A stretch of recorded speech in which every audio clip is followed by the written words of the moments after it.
चंदनी पे को फिलिस्तीन ने मथा इसराइल जुल्म क्यों जुल्म जी जका इंतहा थी वई फिलिस्तीन असांजा भाउर इंतजार में हो तो पाकिस्तान इजो ऐलान करने वालो तो इसराइल तुझो खैर ना है पाकिस्तान एटमी मुल्क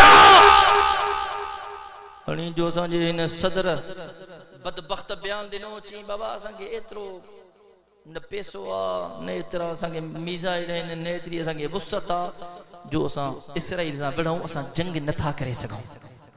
छा बयान ॾिनई असां जंग नथा करे सघूं। मां उन बदबख्त खे चुम तू चए तो असां वटि पैसो कोन्हे असांजी मईशत किरंदी असां वटि एतिरी इस्तिताअत कोन्हे। मां चयोमांसि मुसलमान इन हथियार ते न कुॾंदो आहे मुसलमान पंहिंजी ईमानी ताक़त ते कुॾंदो आहे।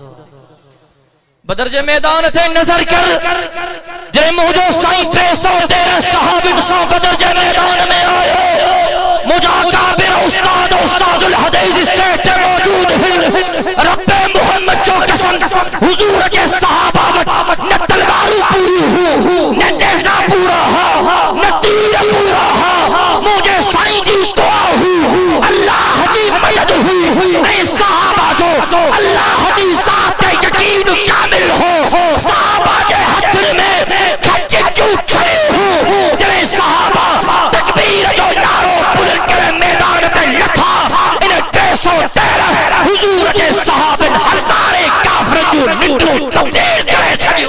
नारा